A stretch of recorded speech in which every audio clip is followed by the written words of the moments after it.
Apakah kurikulum merdeka, program Merdeka Belajar, dan salah satu turunannya adalah program pendidikan guru penggerak akan dihentikan?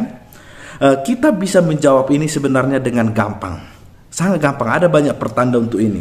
Yang pasti dari berbagai pertanda itu kita akan tahu bahwasanya program guru penggerak ini salah satunya nanti akan diminimalisasikan. Bahkan tidak hanya diminimalisasikan, tetapi juga akan dihilangkan. Ada banyak pertanda untuk ini. Seperti kita ketahui, Presiden Prabowo Subianto mengusung idenya adalah keberlanjutan. Arti keberlanjutan di sini adalah melanjutkan apa yang sudah ada. Dan hal ini kita ketahui ada banyak menteri dari Presiden Prabowo Subianto adalah dari Presiden Jokowi juga. Ini adalah simbol dari keberlanjutan itu sendiri. Tetapi khusus untuk tema pendidikan tidak. Khusus untuk pendidikan menterinya diganti. Nadiem Makarim diganti oleh Abdul Muti khusus untuk pendidikan. Itu adalah salah satu pertanda terang bahwasanya dalam khusus pendidikan temanya adalah bukan keberlanjutan.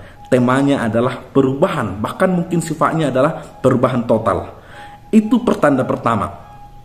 Pertanda kedua adalah seperti kita ketahui, dulu syarat untuk menjadi kepala sekolah adalah ini syarat pertama.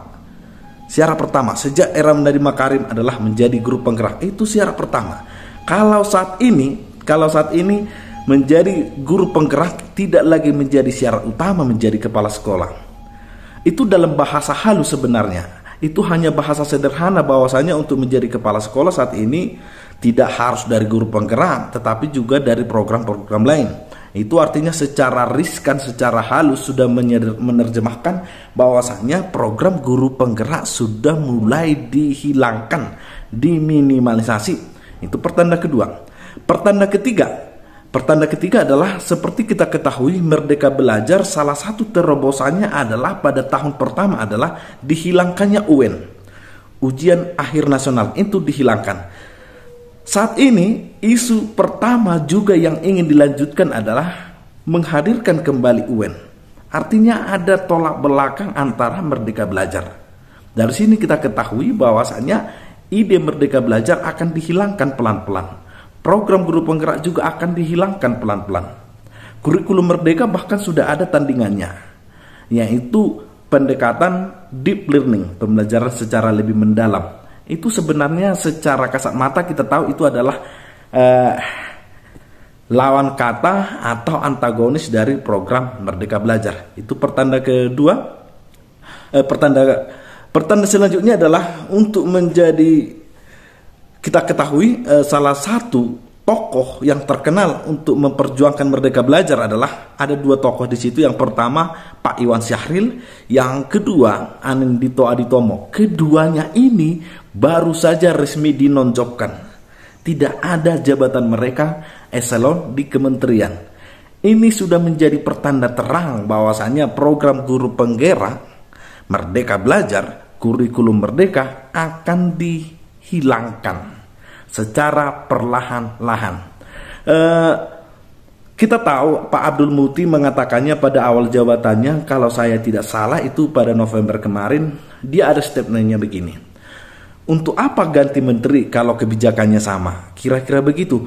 Itu sudah dengan terang mengatakan kepada kita bahwasanya kalau menterinya sama, ya berarti programnya sama. Tapi karena menterinya sudah berganti, kebijakannya sudah pasti akan berganti.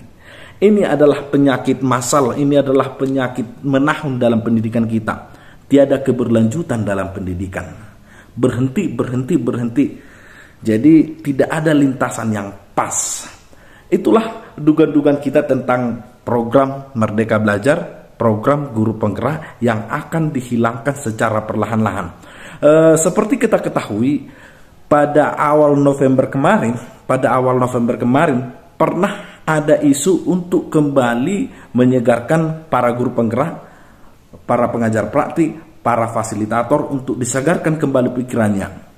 Itu adalah menjadi simbol bahwasanya program ini akan dilanjutkan. Tetapi sampai bulan Desember hal itu ternyata tidak dilanjutkan. Itu juga menjadi pertanda bahwasanya program guru penggerak, program kurikulum merdeka, program Merdeka Belajar akan dihilangkan. Dan ini yang paling spesifik. Kalau kita lihat dari media sosial kementerian, kalau kita lihat dalam berbagai program mereka, baju Merdeka Belajar bukan lagi baju dinas. Padahal dahulu sekali di era Nadiem Makarim, baju Merdeka Belajar itu adalah menjadi baju dinas. Kalau sekarang itu tidak lagi. Belum dilarang, tapi kita tahu arahnya kemana. Kita tahu arahnya kemana, bahwasanya itu menjadi pertanda bahwasanya program guru penggerak, program Merdeka Belajar, kurikulum nasional akan diganti. Itulah pertanda-pertanda. Jadi kalau ada pertanyaan apakah program ini akan dihentikan, kita sudah tahu menjawabnya. Pasti akan dihentikan secara perlahan demi perlahan. Yang menjadi tugas kita adalah bagaimana sebenarnya melanjutkan pendidikan supaya estafetnya itu berkelanjutan. Jangan dibangun yang baru. Kalau ibaratnya membangun rumah, kita bangun fondasinya dulu, kita bangun lagi lantainya, kita bangun lagi dindingnya, kita bangun lagi atapnya, begitu. Kalau pendidikan kita dibangun fondasinya, menteri yang baru bangun yang lain di tempat yang baru, menteri yang baru bangun di tempat yang baru, menteri yang baru lagi bangun di tempat yang baru.